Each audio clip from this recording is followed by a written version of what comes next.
What's going on, everybody? This is Jose Ledesma, aka Puerto Rican Poppy, on the mic. I am with my co-host, Could You Flip? What up, baby? You know he can't breathe without an oxygen tank. Yeah. For today's episode 36, we have Sacramento's very own Lusaid, baby. Superstar rapper in the city, pimp. What up? Absolutely. Glad we to have be Mateo. here. Appreciate Mateo with the camera and the work in the back. Appreciate you, brother.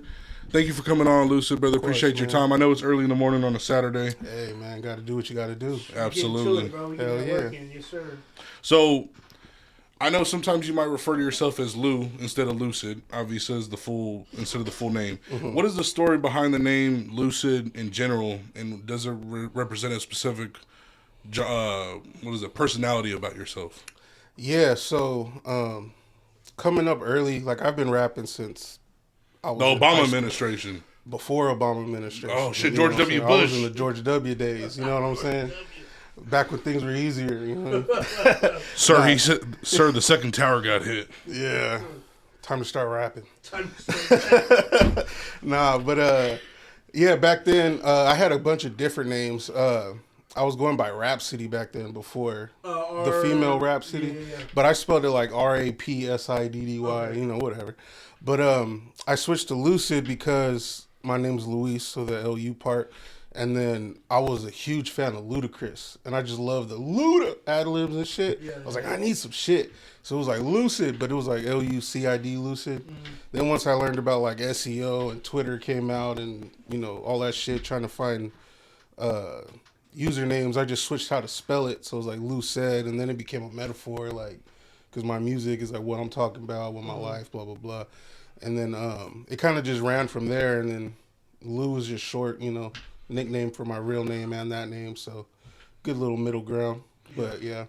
You've mentioned moving from a survival mindset to a growth mindset. What specific moment made you realize you needed to change that internal dialogue? Man, that was more of like a more recent thing, to be honest, like the last 2-3 years. It's one of them things in life, bro, when you're used to like just living in survival mode growing up, and then as an adult you carry the same habits and mentalities and ways of thinking, and then, you know, there comes a point where you realize like shit isn't working, like you're not happy with life, or you find yourself like struggling just to go to work in the morning and shit. Like, you know, you got bills and you know this, you know that, but it's just like something in your soul just feels unsettled. And then COVID hit, and it was the whole, you know, lock in place. There's all the protesters getting shot and all this shit, crazy shit going on. And my mental health kind of just tanked. And at that point in my life, it was like, you know, therapy is weak, or I don't got no issues. I could deal with this myself, man up, blah, blah, blah type of shit. But that wasn't really working out. And I kind of hit like a rock bottom where like I was working 3 jobs. I barely making ends meet with 3 jobs, and fucking, you know, I wasn't really pursuing any passions that I had. I was doing music and I was getting a lot of love from people, but like I didn't believe in myself as far as like it being possible. Like I couldn't even fathom like being my own boss, like doing my own thing and being in control and managing my own life. It was like, I need to work for somebody. I need structure from other things. And I, you know, realized I couldn't manage that shit on my own. So it was like, all right, I had family members who did therapy or, you know, had different kind of things. The first thing that I actually did though, I got a hypnotherapist. My cousin put me onto her. It was this older lady. She had a practice, and she basically like cured my insomnia. Like I would lay there and like could not sleep. I would smoke till I would think I would pass out. Then I'd just be awake. And then I just have all kinds of crazy thoughts and fucking just, you know, those doom thoughts and all kinds of shit going on. And, you know, we did a couple sessions, and, you know, she did her little thing, and then I started sleeping. I've been sleeping good since then. Yeah. But funny story, she's actually partially part of the reason that I found out I had sleep apnea. Because, like, we were doing the hypnosis, and I was like this, and I guess I was just snoring like a motherfucker when I fell asleep. Yeah. And she was like, oh, you know, I had to stop it because you were, you know, snoring, and then you were stopped breathing and all this type of shit. And I got sleep apnea too, bro. Yeah. And I'm gonna say, do you think she can help him with his sleep apnea? Bro, so He deadass has a CPAP machine that he doesn't use. I tell him all the Use time. it, bro. No. Use it. Okay, I'll talk to you about it off camera, but yeah. Yeah, we'll First get there. Fuck your Chat, I'm right. Don't worry about it. That's why he's choosing to do it off camera. You're disgusting. Anyway, but yeah, so I did that, and that kind of opened my mind to like other things, like there's help from other people if I just open myself up to it, type of shit. So I started reading books, like self-help books, getting into the YouTube, and then I started going into therapy, talking like looking at therapists and all that. And the very first one I got was really helpful, but she just didn't have enough time because she had a lot of clientele and shit. It was really hard time back then with COVID and stuff. So I had to move around, and then I found one that was like, she really like got me, and she was very, the thing that really kind of changed my mind was how she would just, which I guess is how most therapy goes, but she would just let me talk, and me talking openly about things and how I feel processed it in my head like differently than when I'm just thinking my own shit. And I started to realize a lot of things and a lot of patterns and stuff like that. And it's really the awareness that really clicks when you start to see like, oh, this is happening because I respond like this to this, or blah, blah, blah. Or this happened in my past and I react to every situation similarly because of that. So that kind of just opened it up. And that was kind of when I realized like, all right, the way that my brain works and the way that I talk to myself and stuff is really like the trigger for all of this shit going on that I don't like. So I started, consciously like catching myself in the moment when you find the awareness, and then changing what I'm saying or how I'm framing things, or giving myself empathy versus like being my own worst critic type of shit. Yeah. Which it doesn't sound like it's like that crazy, but then when you're in the middle of the shit, it's really like you don't have the energy to do the things you need to do because you're like in a depression, or you're, always anxious or whatever. Like I have anxiety really bad. So it was just dealing with those kind of things and accepting the fact that, all right, something's not right, and that's okay. The only way to get better is to fix it, which is just like health in general. Like a lot of people don't like going to the doctor because they don't want to hear the bad news, but that just makes the bad news worse and inevitable versus going there and then getting it fixed early, or, whatever it is. But that was kind of the catalyst. But I felt like I've always talked about that shit in my music. I feel like deep down, maybe I always knew I needed to get my shit together, but I just didn't believe in myself that I could do it. And then it was like kind of that switch of like opening myself up and gaining information and becoming aware and like wanting to change is kind of what led to that whole, everything I'm on now. So I was really interested to hear you say that, because when I have talked to other individuals about hypnotherapy, a lot of them say sometimes it's like a pseudoscience, meaning like it's all in the mind, and like you just need someone to kind of guide you into that kind of thought process. If you can just really quick kind of touch basis on how that hypnotherapy session went. Is it, do they how does it go? Because I think like for the most people probably think like, oh, they just put you in a trance, they do the whole clock in front of you thing, and like how does it actually, what is a session like? Yeah, so it was over Zoom or FaceTime or Zoom or something. It was because it was during COVID. It was over the thing, but basically, you're right, bro. Like most of it, a lot of it, unless you have like chemical imbalances or whatever, where medication will help you. A lot of it is just your belief systems and the things that you ingest and that you take to heart. So basically, we would talk about whatever issues I'm having, and sleep was a big one at that time because that was affecting my mental health too. Like sleeping 4 hours a night, but I'm working 18-hour days type of shit, like that kind of vibe. But basically we would, discuss, or we had been working on things or whatever. So it was weird because like I had just watched a show. It was called Working Moms. You ever seen that on Netflix? Oh yeah, Jose's one of those. Fuck you, bitch. His favorite song is the Reba song. A single mom who works 2 jobs. Loves her kids and never stops. What's wrong with that? He's twerked to it. You're fucking disgusting. I twerk to it. He's like, wow, shout out to all the single moms like me. I hate the way you look back at that. It's to make fun of you, bitch. Nah, you look back at that like you were professional. Yeah, it was a little bit of knowledge to that, but yeah. So the process is like Oh, what I was saying about the show was that the lady was going and getting hypnotized by a dude, like her friend, for therapy, and he was recording it and then getting all her chisme out Yeah. during the sessions, and then she found out. So I was like, damn, this lady's gonna put me under a fucking spell and then get my social security number and you know what I'm saying? Like all that type Oh God, of she's shit. gonna take advantage of me. Yeah, oh no. Oh no. Oh no. No. Yeah, but so the first couple times it didn't really work because I was like trying to keep one eye open type shit. Like and you gotta fully believe. yeah, you know, you gotta kinda just give into it, so to speak. But essentially it's just you go like she'll play like you know, like nature sounds or whatever, kind of just to calm you down, and then you focus on your breathing. And when you do that, that kind of like relaxes your nervous system and kind of chills you out. And that's the whole trance part, you know, with the eyes closed. And it's not even like you're asleep. It's just like your body's completely like relaxed and your mind is still awake. So when she's going through her little script or whatever, it's mostly just to kind of like, it's the tone and how they say the shit that kind of gets your mind just on a wavelength, like of without thinking too much about random shit. Yeah. And then they'll, you know, start doing like the affirmations or whatever it is that you're trying to work on. Yeah. And basically it's like to get to your subconscious mind to where you're not thinking about what she's saying, you're just listening to it without like, oh, this bitch is crazy, or oh, she's trying to take my social security. Like, get rid of those. You know, I love that was the first thing. I know, it's so funny.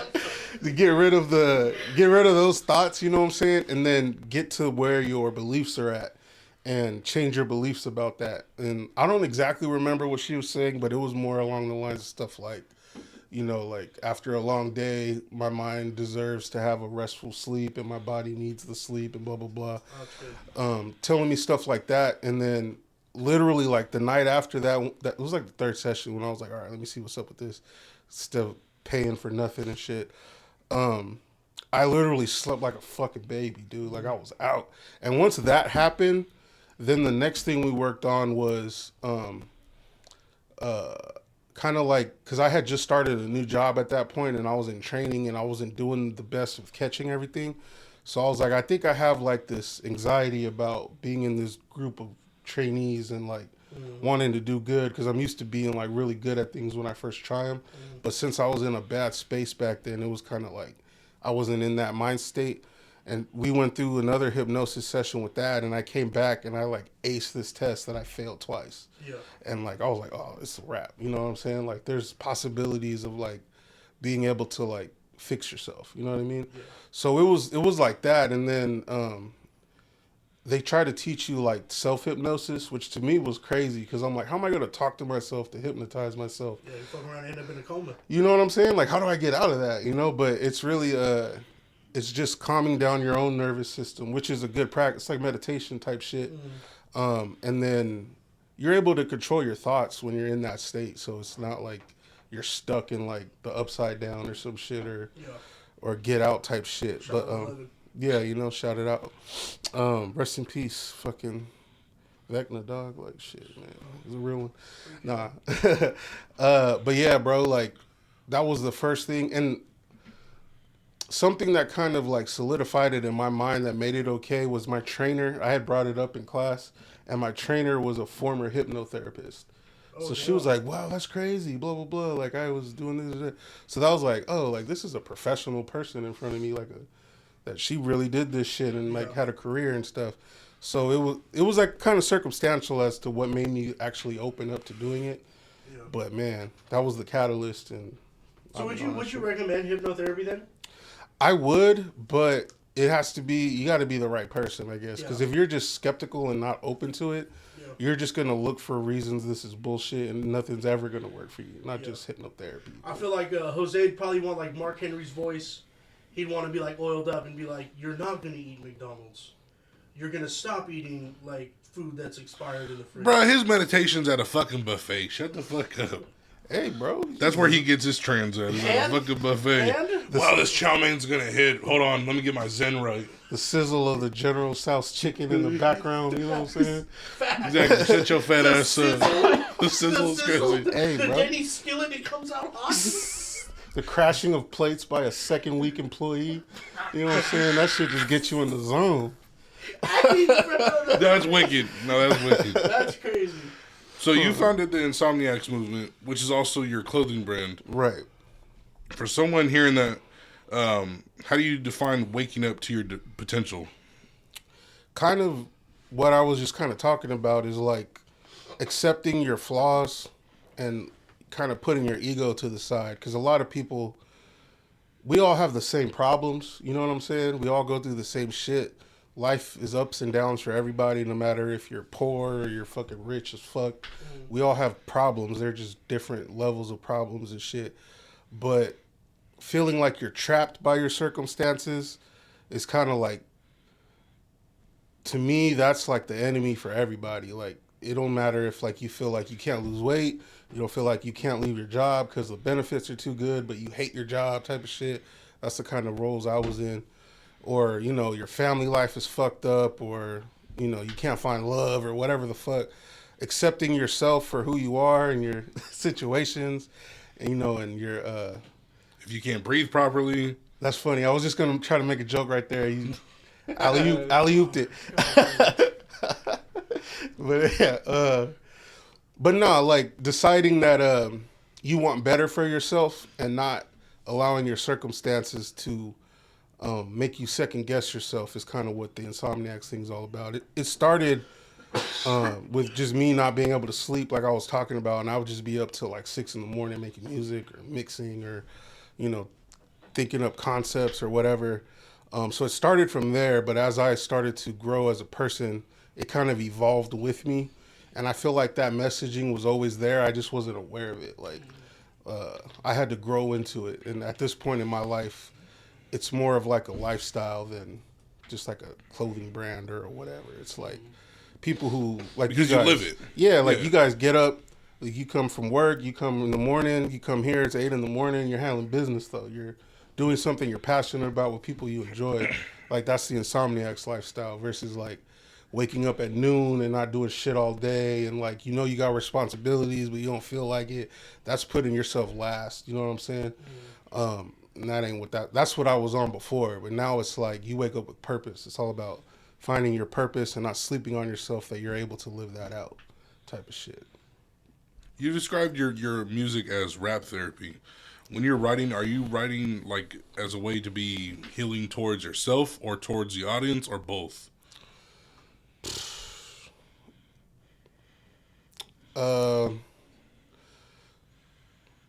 It's more for self, but like I said, like I feel like everybody has the same general issues or problems, and they all, if they're different, they stem from similar experiences or beliefs or whatever.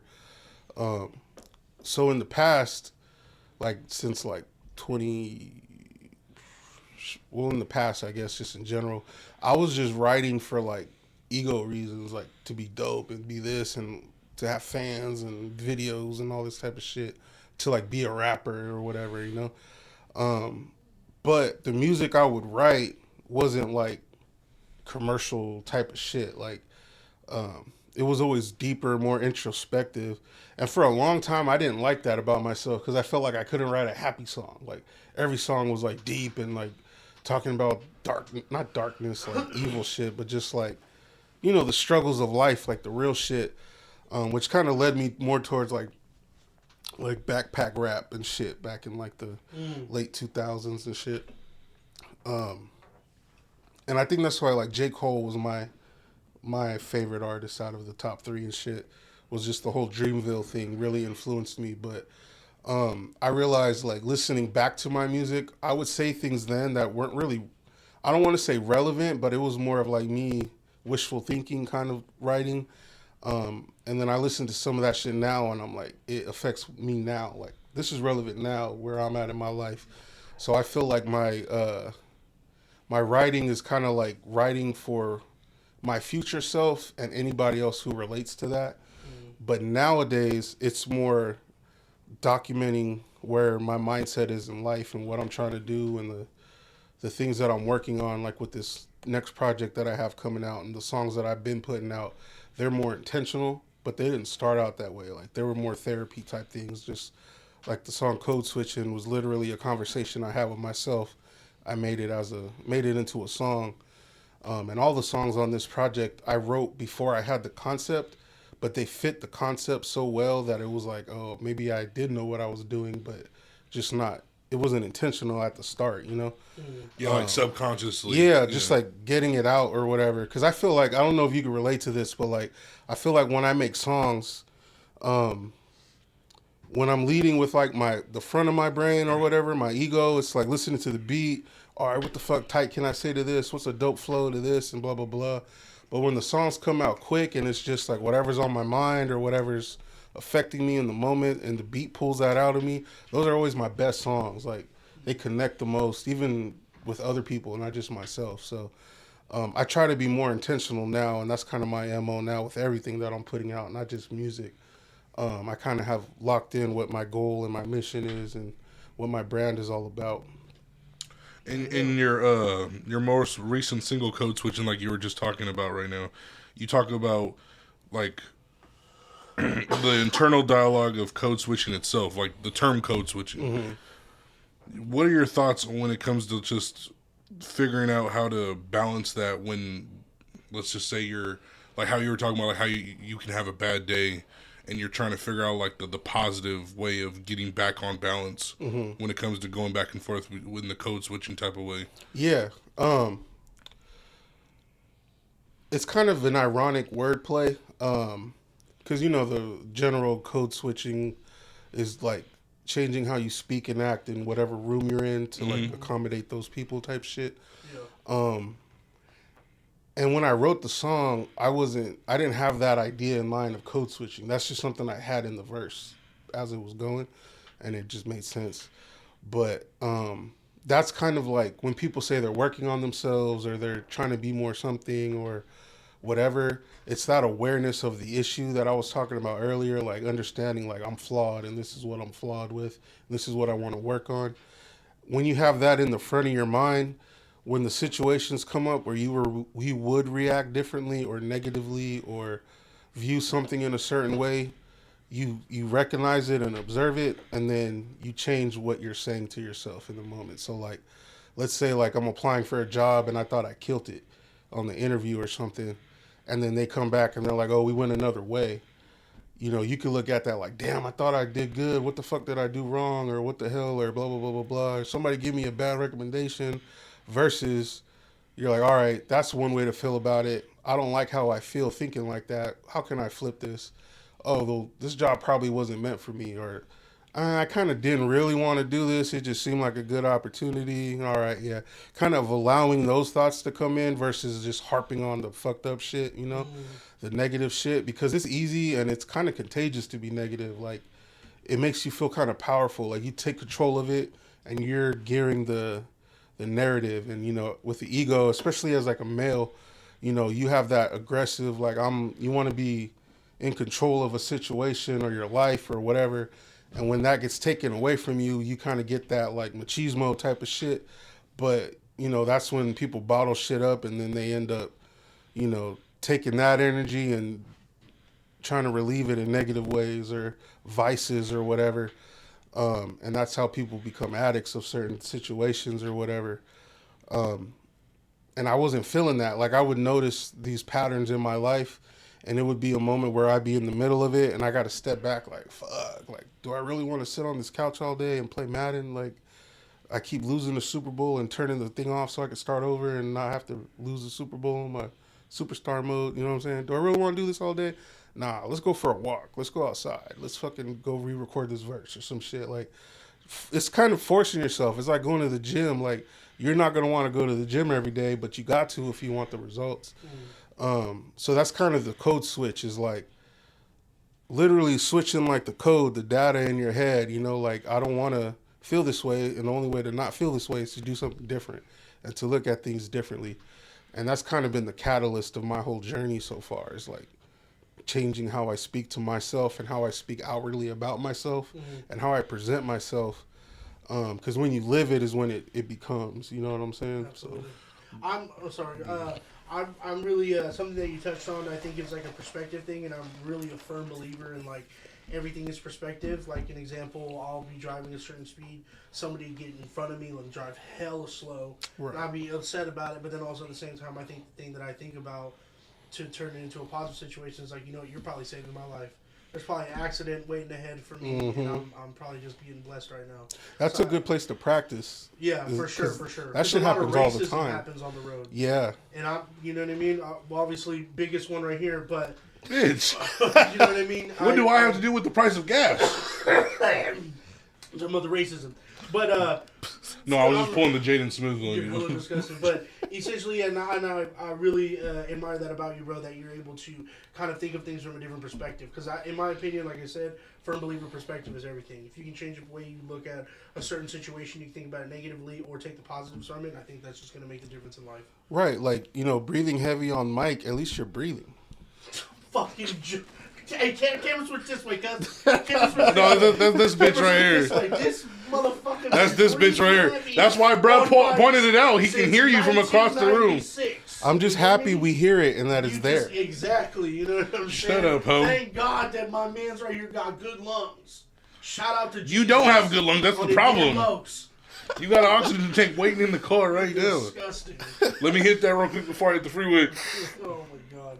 Okay, so kind of like talking about that mindset thing you were talking about, right? So do you think that also has to tie in with your other single, Can't Lose Faith, when it comes to talking about like self-worth, finding yourself again, basically like all that time? Do you think that all just ties in together with that song as well? Well, Can't Lose Faith is the name of the album. I don't have a record out. Oh, I thought, okay. The other song... I just got mixed up. Yeah, when I the was other writing. song is That's Talk my to bad. God. Okay, I'll move to my next one then. That's my bad, brother. Okay, yeah. So as an engineer, like, does your engineer brain, quote unquote, ever get in the way of your brain as an artist? All the time. Like, describe that then. What is that so, like? Bouncing that act. I'll get a beat, right? And let's say I'm vibing and I start getting like lines that come to my head or concepts, ideas. I'll start writing. I'll get the hook down and then I'll start recording the verse and then immediately start engineering, like mixing it. Like, all right, I gotta get this to sound right.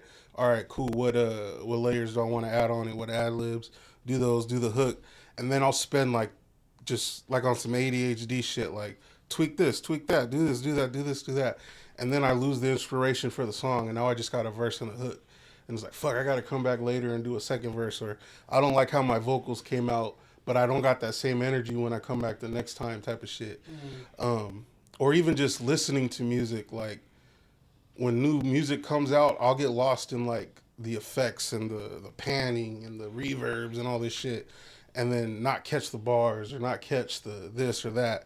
So I got to go back and listen. Like, it's not really a hindrance. It's just like a different perspective. Like if you make films and you watch a film, you're critiquing like the edits, or you're critiquing the color grading, or that if you're an actor, you're critiquing like their facial reactions to certain whatever, Yeah.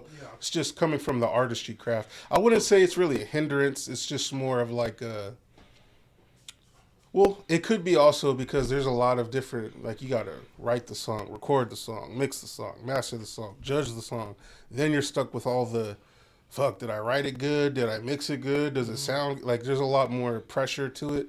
But, I mean, I love it.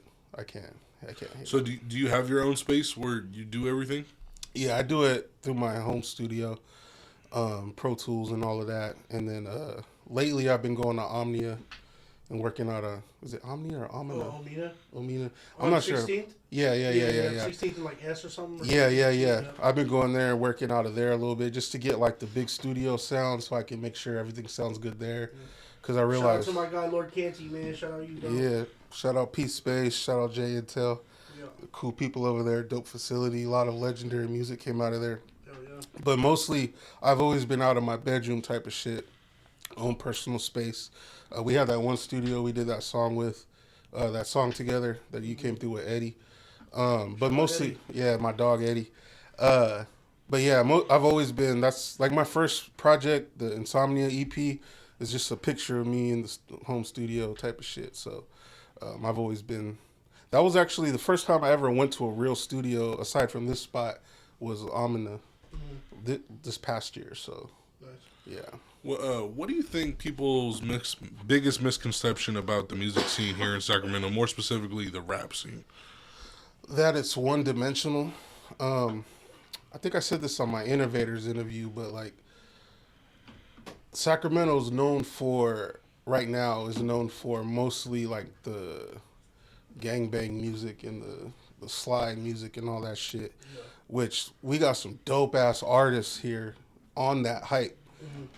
But that's kind of like overshadows everything else because there's like a dope like R&B scene. There's a dope backpack rap scene. Yeah. I feel like I'm in a completely separate lane than any of those things because I'm more like mindset kind of in the trenches, like trying to better yourself type of vibe. There's like Christian rappers here. Oh yeah. There's so much different shit like here in Sacramento, and there's so much talent. But I feel like if you're not, it's easier to pop off on the street type vibe, just because that's a mainstream Yeah. sound, and that's what we're known for. But I feel like that's the misconception is that like it's one thing here, versus like there's hella different people. Just the diversity in Sacramento, just in general alone, is like a breeding ground for different kinds of music and different perspectives and shit. Yeah. And none of that really gets highlighted as much as the other shit. So I would say that's probably it. Yeah. I've seen Middle Eastern rappers here. Oh, yeah. I was in the studio at Amina, and dude was in there mixing his shit, and it was fire. I don't know what he was saying, but this shit was slapping, bro. I was like, yo, this shit, I like the sound of it and all that. Like, there's a whole bunch of shit here. So I think there's one type of rapper I think Sacramento's missing. You all know, Miles? Oh my That god, rapper, bro! I think Sacramento's missing a Miles type rapper. Nah, I guarantee you, bro. There are some people that do it. They just don't ever release. Who's it. that? You ever see the dude who's like, when they got my car cleaned? I'll show you, bro. He's hella funny. It's like he's not taking it serious, bro. He's just like joking on the shit, bro. But it's hella funny. But Yeah. that's what's Every once in a while he might have a bar, but Yeah. it's mostly just him just being funny on the mic. You know, that's hella funny. Yeah. So, you obviously working with fellow Sacramento natives on music and creatives. What is like a local artist that you think has like helped you, or you think you've helped elevate game? Let's see. Elevate game in what way? Like in terms of whether it could be just sound, whether it could be your lyrics, whether it be maybe just finding, you know what I mean, what anything music related, basically. Right. Shit, I'd be lying if I didn't give Tory T his props in my career.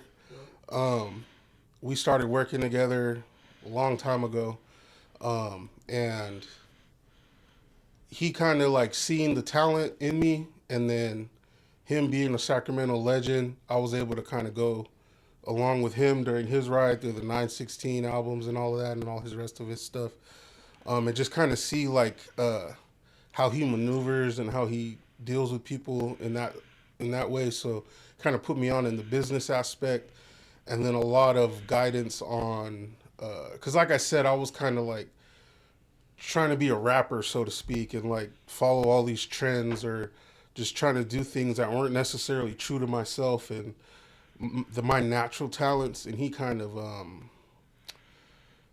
gave me the real when I was being fake with myself and other people and shit, and like kind of would always point me in the right direction as far as like the artistry and how to write more like punchy bars, or like kind of reformulate my style and stuff to fit more of what I was trying to do. Because I always felt like I'm the oldest child, but I felt like I always needed kind of like a mentor or big bro type of thing back then. And he definitely came in and played that role for me and kind of put me on game about a whole bunch of shit. We're doing our solo things now, but I would never discredit anything that he did for me in that way. So I would have to say that. Hell yeah, shout out to T. Yeah. Bro's tight. So, I've seen you did also an interview with Tsunami. Mm-hmm. So when it comes to people asking you questions, what do you think is like a question people would ask you more about you or your journey? Just like in general? Yeah, just in general. What's the most common question you get? No, not most common question. Something you haven't been asked yet that you would like people to ask that you. I haven't been asked yet. Yeah. That's a good question. I would have to say, I guess more so like what my intentions are now with music, because like I said, a lot of people are just trying to be rappers. They're trying to be either they're craftsmen where they just want to be dope and get respected by other rappers, or they're trying to get famous and make money off a bag or whatever. But that's not really my MO anymore. I'm more my whole mission and goal, I feel like, is to like make music and content for people who are like me as far as the situation and ways of thinking, because not everybody's like me in that way. Not everybody, has the negative thoughts about themselves or whatever on the daily, which is great for them, but they have their own issues, and I might not necessarily relate to those people with my music. But there are people out there that need to hear the things that I'm saying to myself, that I'm just putting it in content now. Like a lot of my Instagram content and TikTok is like more motivational things, but it's more like the code switches that I'm realizing in myself that I'm just putting in a video for someone else. And it might not get hella views, but I'll get one or two or three content or comments of like some random person being like, "Thanks, bro, I needed to hear this shit today," type of shit. And that's the people that I'm trying to talk to. So understanding that I'm not just trying to get famous, or I'm not just trying to make money, or I'm not just trying to make music because it's some dream I'm holding on to in my 30s that I had in my 20s type of shit. I'm really like trying to put energy out there for people who need it, that might not relate to some of these people who are out there because they don't have the same life experiences. They don't look like them. They don't come from where they came from type of shit. So it's just kind of owning your individuality and then using it to like uplift the people who might be in a similar situation. But most people in interviews and whatnot, "Oh, you're a rapper, you're an artist, cool. Tell us about your music. Tell us about this. Tell us about that." And it's like, that's dope, but like it's bigger than that for me. Yeah. Pause. Bro just went New York on us for 5 seconds. Yeah, for sure. So, how do you expand or cultivate your Insomniac community / brand beyond just music? Yeah, so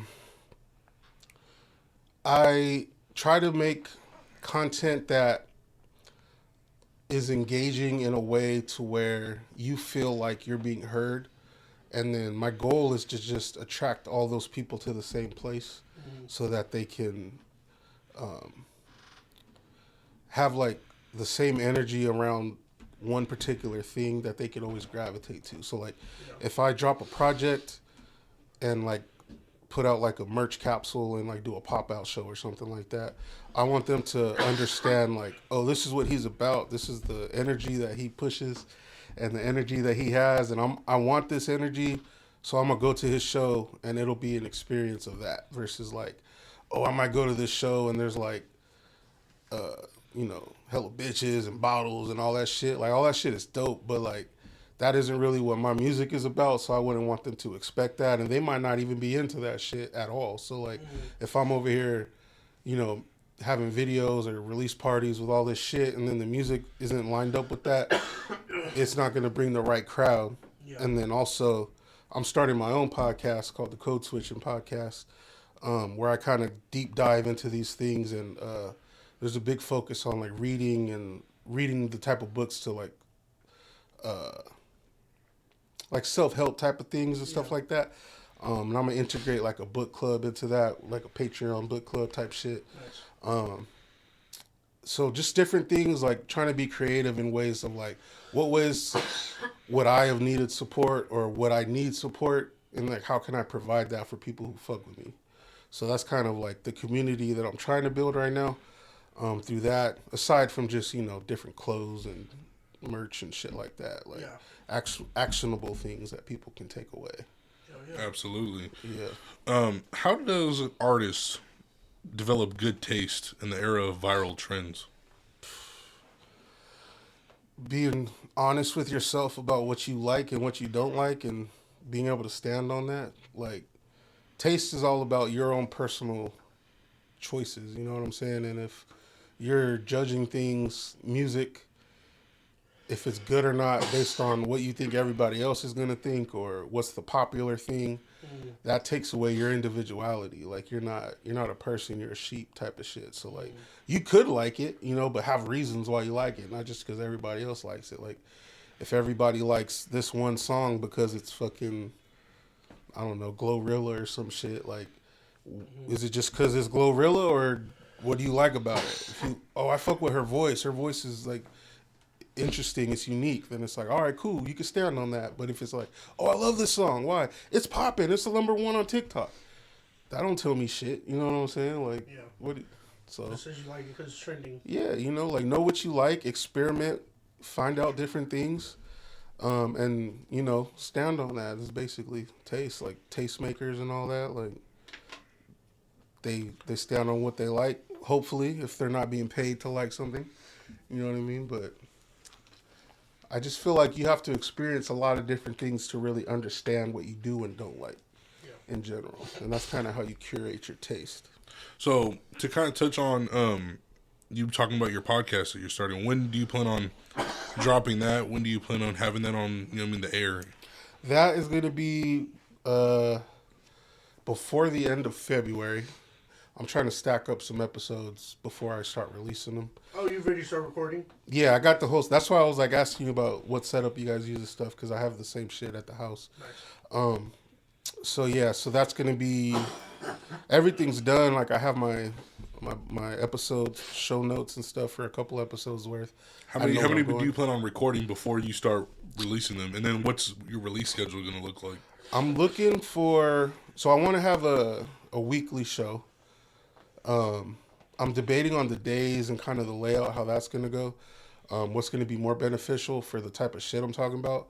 I'm thinking like a Sunday, Monday type of vibe, beginning of the week. Get your day going with some, positive mindset type of shit. And I want to record maybe like 4 just to have them lined up. And then eventually I want to get into getting guests to come in and kind of talk about what their code switch moment was, what books they read to get themselves in the right mind state, kind of tell their story framed in that context versus just like, oh, how'd you begin? What'd you start? Blah, blah, blah. It's kind of like, all right, you started. How did you start? And then what changed that turned the corner for you? Yeah. That way people can hear different people's stories of that and kind of, relate or not to that.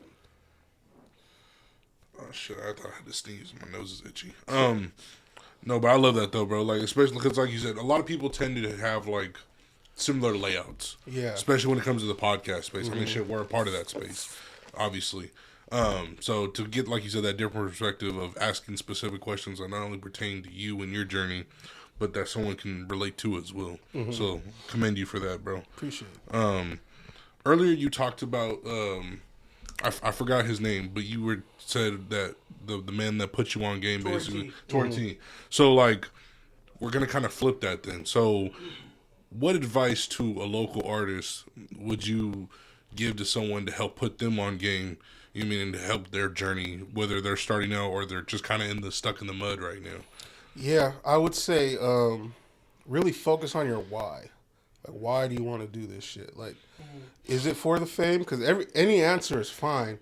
You just have to own your answer and really live up to that answer. So, like, if you're trying to make a money play, then understand what it takes to make the money play. Like, you need a brand, you need marketing, you need to know what artists or what audience you're targeting. You need to have your back end set up. You need your LLC. You need your distribution set up. You need all the business part. Well, everybody does, but if you're looking for the money play, set up your system to make money and then make your music. You know what I'm saying? If you're doing it because you love the craft and you're not really trying to get rich or famous, you just like making music, then you don't have to do all of that stuff specifically. You could just make music, put it on SoundCloud, and you'll be able to weed out the things you need and you don't need. If you're doing it because you have a mission, you're trying to do something bigger than rap is just a vessel for you, then make sure that you understand that. You have goals, you set those goals, you write them down, and that helps you weed out the shit that comes around that you don't need to do. You know what I'm saying? Like for me, for instance, there might be like a artist showcase talent show type of thing that might pop up, and that's, there might be like one song record deal type of thing prize, or like, recording time or something like that. For me, for what I'm trying to do, that doesn't necessarily serve my purpose. You know what I mean? Like, I'm trying to make music and content for that specific group of people to do a specific thing. Going to like a showcase or something, for instance, not that I'm against it or I wouldn't do it, but for a priority thing, it'd be more like I need to focus on like my podcast. I need to focus on getting on shows like this or other shows where I could be interviewed and kind of speak my message and tell my story so people who need to find me can find me.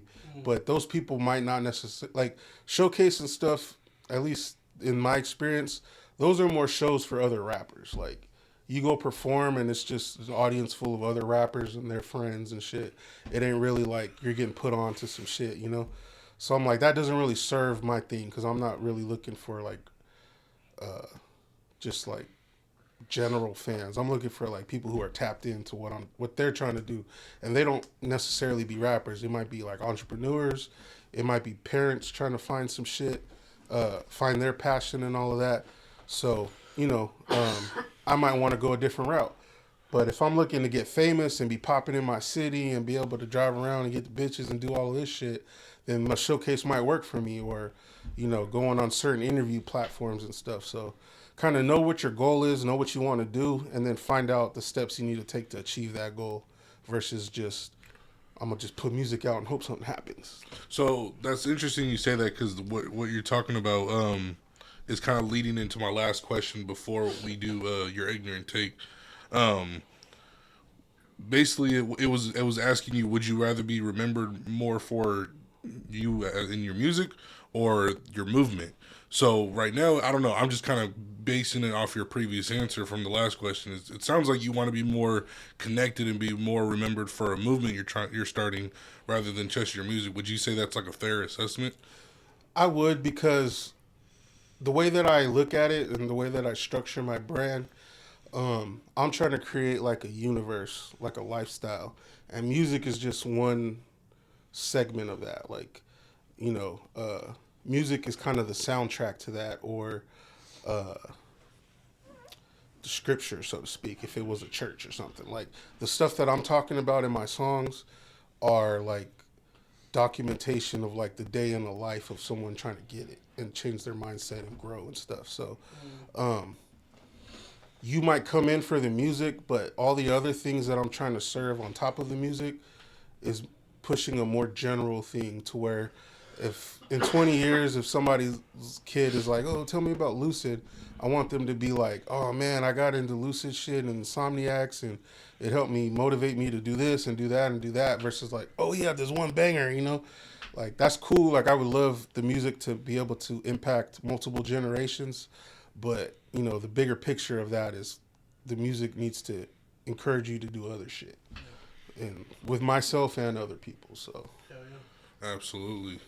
So like I said, this is the part where before we do an ignorant take, I want you to just talk about whatever it is you have going on for 2026, whether it's pop outs, whether it's music, podcast, just anything you want to shout out for, plug yourself basically, for anything 2026 and beyond. Yeah. And then give us your ignorant take, what you're doing with that. Okay, got you. All right, so for 2026, Lucid is coming out with an album, Can't Lose Faith, coming out under GT Digital, Gold Toes in them. I got a feature with Baby Gas on that joint, so that should be tight. I got multiple videos coming out. The podcast is going to come out in February. That's kind of my main focus. I'm going to have an ebook come out as part of like my merch bundle for the Insomniacs. Nice. When I put the album out.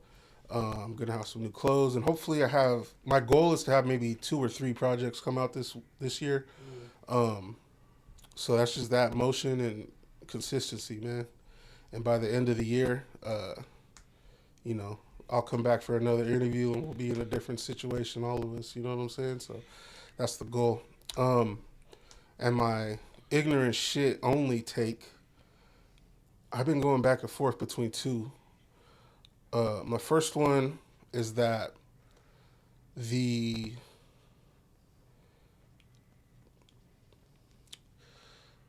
in the NFL, the 49er fan base are the Karens of the NFL. Hold the fuck Hold up. on, bro. Hold on. Hold bro. the fuck up. What the fuck? What the And my fuck? second take, Who's your team? the Raiders. Oh my god. None of you bitches can read. Oh hell no. I can read. Hell no. And my second take, Hey Siri, can you write a bar for me? That's basically essentially what a Raider rapper is. oh yeah, for sure. And my second take is that cats are better than dogs as pets. That's wild, This is bro. wild, That's wild. All right, let's get back to the 49er thing real quick. First off, fuck you, Mateo. How about that? Let's start there. This is crazy. Here's the thing, though.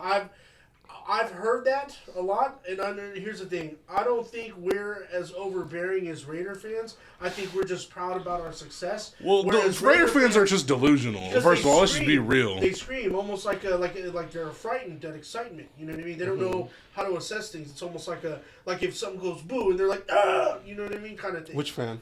Raider fans? Raider fans? Or- Yeah. I mean, y'all haven't been relevant since the Reagan administration. Let's just keep it a Fact, bug. yeah. He went to Dixon High.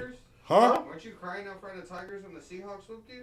Oh, In front of Tiger? You were in front of Tiger? Pretty good. No, we were like Oh. for the self-design art gallery. Shout out those guys over there. Dude, that's what takes you from everybody. No, bro, I ain't gonna lie, yo. We got banged by Seahawks. That was really. Yes, that was really yeah, but we keep it a buck though.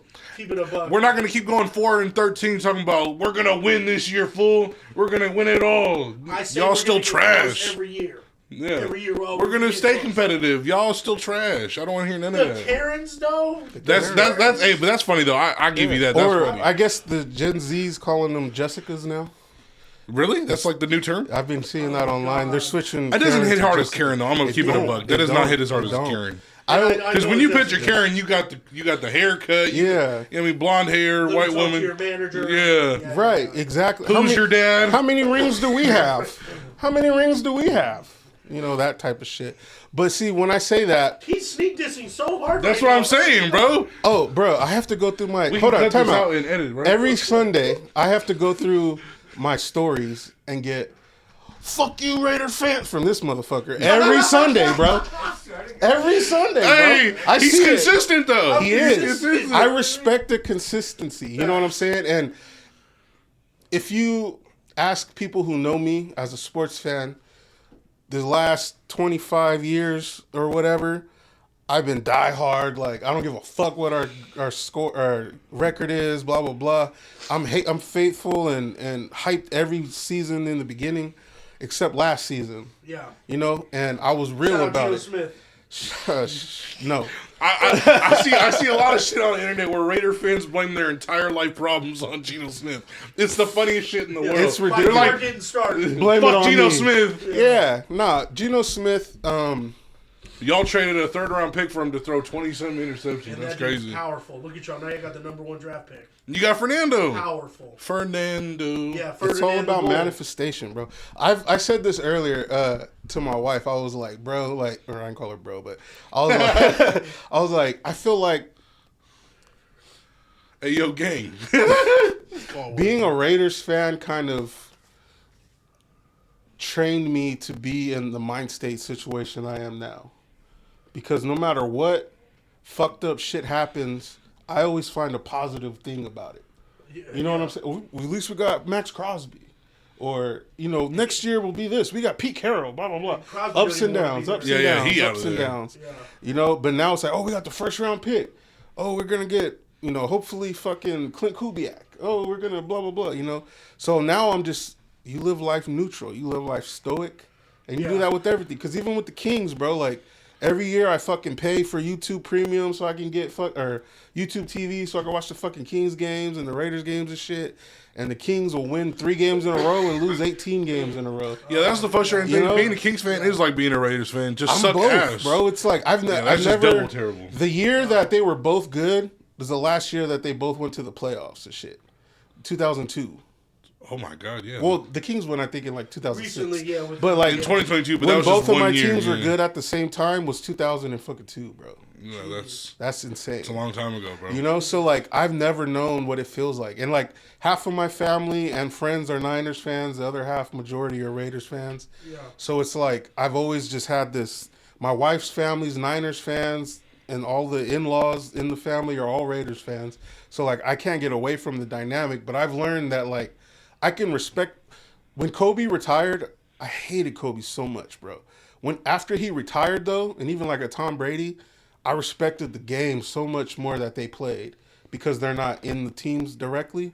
And I realized that it's the same thing now. Like now that I'm like not up and down about the Raiders are going to be great and then we're sad and then next year we're going to be great. Now that I'm kind of like, it is what it is. Like I got more important things to worry about than what the fucking record is. I feel like, how do I say it? Like more at peace with whatever comes. Like if we suck, we suck. Cool. What else is new? If we're great, I'm going to fucking go crazy. Yeah, but, 24 years will do that to you. Yeah. You know? Yeah. But 24 years of just belt to ass from the entire league will do that to you. But I just feel like that teaches you how to like, you know, like in a marriage, for instance, or in a career or something, like when shit goes bad, you still got to find the positive in it and hold on to it or else what's the point? Yeah. Y'all hear that, chat? Being a Raiders fan really makes you turn your life around for the better. The thing is, the because reason of how why bad I they go are. so hard at the Raiders role is because there's been multiple times where like I've seen Raider fans kind of just like staring out into like an abyss and there's drool coming from their mouth and they're just like they seem lost. You almost. see, look, you sound Like like they a don't Karen. know. You sound like I'm in the gas station minding my business, and some Raiders fan walks in all loud and yelling at the cashier, and I just have to say my piece every time. You know what I'm saying? Like that's what Niners fans sound like. Like, how dare you come on our turf and you speak this way about how many rings do you have? Huh? Bro, turn into Mickey Mouse real quick. If I pay homeowner association fees, I don't want them here. Yeah, right. This is our Bay Area.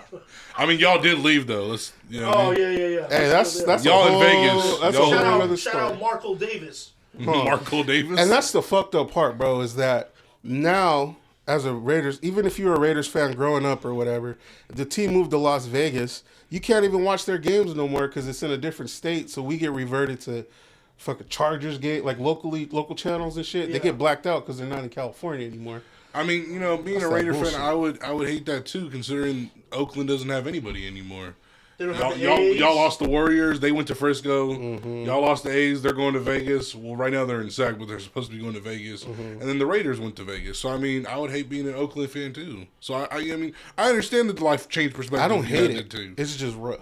Oh no! Well, we're gonna edit to where it says you hate it. We're gonna use AI if we I have don't to. even remember your second hot take right now. I'm so Yeah. Cats are better than dogs. That's pets. That's wild. Yeah, that's wild. absolutely I wild. Do was you a- own cats? I do now. Of course. They're Oh, just so nonchalant. They don't give a fuck. They're assholes. Like and you're This is the comfortable with thing. So dogs, I grew up a dog owner, right? I hated cats. I still hate cats. I used Love to pussy. until I got one. Facts. We're not. Yeah, but we're not talking, we're talking about animals. Yeah, animals. So I had dogs. Dogs are just so in your face, needy, like pick me motherfuckers, right? Cats don't fuck with you. They are. Just disrespect the fuck out of dogs. Exactly, yeah. They're Shar-Peis. They don't give a fuck. Like there's other breeds of dogs other than pit bulls that don't give a fuck about human interaction. Just feed me, you fat motherfucker. I ain't met one, but cats are like you have No, but they to are fight more for that nonchalant, affection. No, but when a cat chooses you, that's the most fulfilling shit, bro. Like you deal with cats that don't choose you. Like cats imprint on people. Like when you own one. So if it's like me and my wife, my cat fucks with me, but she's cool, and her cat fucks with her, and I'm cool. Oh, you guys but- got your own cats. That's yeah, dope. tolerate. yeah, but when the cat is yours, bruh, it's like a best friend, like more than a dog, because like they're not gonna fuck with you all day, but they'll come fuck with you and they'll only fuck with you. Yeah. And that makes you feel way more special than a dog fucking red thing hanging out when anybody walks in the door trying to hump their leg or fucking. So you don't even know them. Attack them. Protect me. You're over here fucking sniff, whatever, you know? Well, yeah, that just depends on the dog and the breed and the training Would a and all cat that. protect? Yeah. Oh, hell yeah. Really? I've never cat- seen a cat do that. So if you My got a cat- cat trained like that, that's My amazing. cat sits on the edge of our couch, and when my wife walks by, slap the hell out of her, bro. Like a gargoyle? Yeah, like don't come near us. Don't come near us. This is our time. But my cat's a pothead, bro. So like when the weed comes out, Hey, there comes my cat, like that, bro, bro? sitting right next to me trying to sniff on the smoke and do all that. So like hell yeah. it's a homie, bro. I'm telling you. Yeah. Like, look, hold You've got on. a drug addict for That's a my cat. name right here, Charlie Murphy, bro. Charlie Murphy. Charlie Murphy, Charlie Murphy. is wicked, bro. Oh, I'll give you that. And I named my wife's cat LaFonda. Charlie Murphy, what did the five fingers say to the face? And he slaps people, bro. I'm telling you, bro. Like, yeah, That shit's hilarious. yeah. Because I've always wanted to just go, Charlie Murphy. Like, just I do it all day, bro. Like, going to the vet, they go, what's his name? Charlie Murphy. They write Charlie. No. Charlie Murphy with my last name. You know what I'm saying? Hyphenate. That's hilarious. Yeah. My goodness. Oh man, well this was a great episode, brother. Appreciate you for coming on. Thank you for Appreciate your having me, time, bro. of course. Appreciate Mateo with the camera work in the back. You damn alcoholic. This is episode 36 of Ignorant Shit Only. We will have episode 37 because we do not have one. We only have one episode in February. So hold on, give me 1 second. So the weekend of February 28th, we will have our next episode with that. I don't know his name, but the guy you told me about It's an esteemed gentleman, so it's a bit of a surprise. I still have left. You still, brother? Okay. Okay, never mind. No, that's a little annoying. Okay, all good. All right, so tune in with us at the end of February. Hope you guys have a great Saturday. It's early in the morning. He's fat. Peace. He's got high blood pressure. Thank you for watching. This is Ignorant Shit Only Podcast. I'm Kuyi Flip with my man here. Jose Ledesma, a.k.a. Puerto Rican Poppy on the mic. If you like what you see and see what you like, please like and subscribe to the YouTube channel. Follow us on Instagram and follow us on TikTok. It's lit, baby. Peace.